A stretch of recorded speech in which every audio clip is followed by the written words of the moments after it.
Halo semuanya, perkenalkan nama saya Erwin Krisyanto, NBI 148. Selamat datang di video saya yang akan membahas tentang bahaya merokok.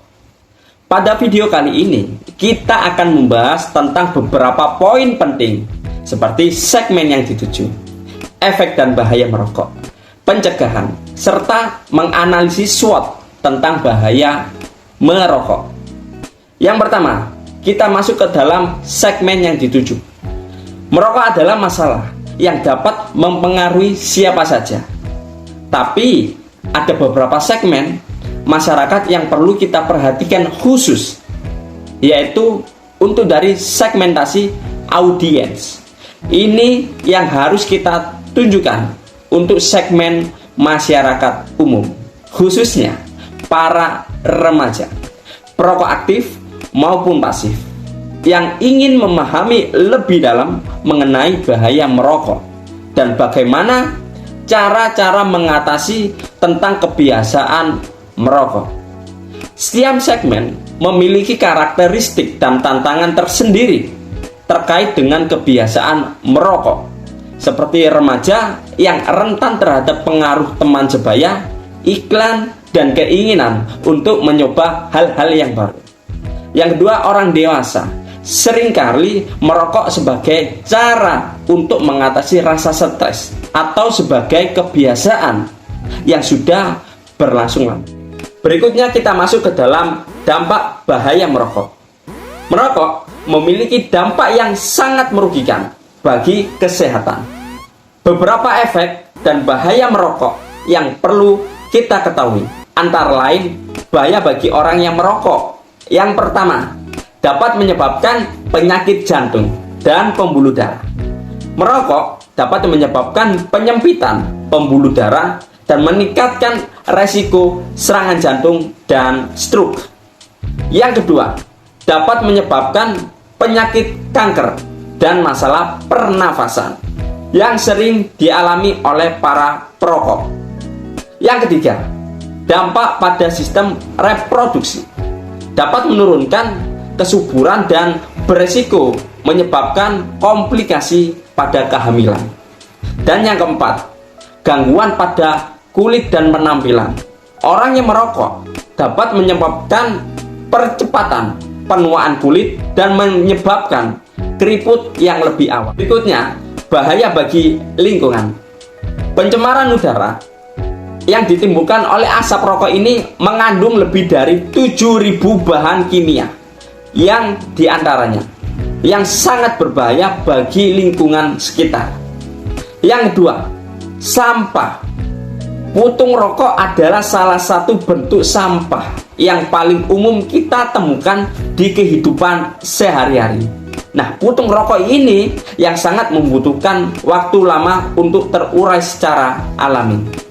Dan yang terakhir, yaitu bagi perokok pasif. Orang-orang yang tidak merokok tetapi terpapar oleh asap rokok, yang ini dapat membahayakan bagi kesehatan mereka dan juga beresiko menyebabkan berbagai penyakit yang ditimbulkan oleh orang. Oke, kita masuk ke dalam pencegahan. Mencegah kebiasaan merokok dan membantu orang untuk berhenti merokok dapat dilakukan melalui beberapa cara. Yang pertama, melakukan edukasi penyuluhan dengan mengadakan program pendidikan tentang bahaya merokok pada sekolah-sekolah dan universitas.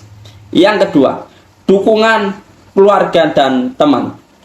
Peran keluarga dan teman sangatlah penting dalam mendukung seseorang untuk mengurangi dan syukur-syukur untuk berhenti merokok. Dan yang ketiga, melakukan konseling dan melakukan terapi.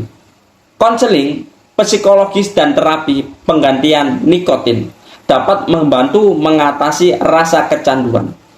Dan yang keempat, melakukan kebijakan pemerintah dengan menegakkan kebijakan seperti larangan iklan rokok, pajak rokok yang tinggi, dan kawasan bebas rokok. Oke, selanjutnya kita masuk ke dalam analisis SWOT bahaya merokok. Untuk memahami lebih dalam tentang bahaya merokok, kita bisa menggunakan analisis SWOT. Dengan yang pertama, kekuatan atau yang kita kenal dengan strengths. Yang pertama, merokok dapat memberikan efek relaksasi sementara. Dan yang kedua, nikotin dapat meningkatkan kesadaran dan konsentrasi. Dan yang ketiga, merokok dapat menjadi bagian dari budaya dan tradisi oleh beberapa masyarakat kita. Dan yang kedua, kita masuk ke dalam kelemahan atau yang kita kenal dengan weakness. Yang pertama, merokok dapat menyebabkan berbagai penyakit yang serius. Dan yang kedua, nikotin dapat menimbulkan efek rasa kecanduan.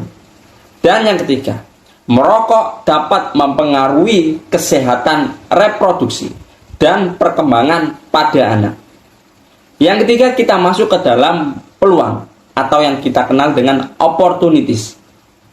Yang pertama, berhenti merokok dapat meningkatkan kualitas hidup dan untuk memperpanjang usia kita. Dan yang kedua, menterapi dan memberi obat-obatan dapat membantu untuk mengurangi rasa kecanduan yang ditimbulkan pada nikotin. Yang ketiga, meningkatkan kesadaran masyarakat tentang bahaya merokok dapat mengurangi jumlah perokok. Dan yang terakhir, yaitu ancaman atau yang kita kenal dengan risk. Pertama, ketergantungan fisik dan psikologis pada nikotin. Dan yang kedua, keterbatasan akses terapi dan obat-obatan di sekitar kita. Dan yang ketiga, keterbatasan kesadaran masyarakat tentang pentingnya bahaya merokok. Kita masuk ke dalam penghujung video saya. Kesimpulan menurut saya bahwa merokok merupakan ancaman yang serius bagi kesehatan yang berdampak pada berbagai segmen masyarakat, terutama terkhusus pada remaja dan orang dewasa. Bahaya merokok mencakup resiko berbagai penyakit. Yang pertama, penyakit jantung, kanker, penyakit pernafasan, gangguan reproduksi, serta pencemaran lingkungan dan membahayakan bagi kesehatan orang lain. Untuk mengurangi kebiasaan merokok, tersedia berbagai metode seperti memberikan terapi perilaku, hipnosis, memberi obat-obatan, terapi pengganti nikotin, melakukan kampanye edukasi, kebijakan pemerintah, dan dukungan dan intervensi, serta memanfaatkan teknologi seperti aplikasi seluler dan alat bantu digital yang lainnya. Analisis SWOT yang menunjukkan bahwa meskipun merokok memiliki beberapa kekuatan, dampak negatifnya jauh lebih besar.